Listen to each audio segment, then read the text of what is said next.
4.5 to play in the third quarter. Just kind of playing Steeler football here now. You're getting a little more run here, and you use the play action, and you do those kinds of.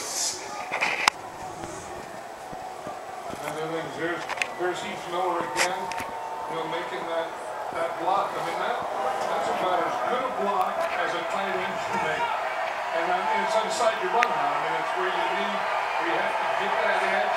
Heath Miller got it for you. 11-play drive. Big mix of 6 rushes, 4 passes. The backfield is empty. Good pocket, and then it's dropped. Good protection. Heath Miller all in the middle, couldn't hold on. And says to Ben, "That's on me." And it was on him, and like we said earlier, the closer you get to the goal line, the more Ben Roethlisberger likes Heath Miller. But he does so many things for him. I mean, he blocks. He's the guy that'll get him in the backfield. They'll have a plan. I've seen him trap nose tackles. Every kind of block that there is to make, Heath Miller will and can make. Big stop here for the Cardinal defense.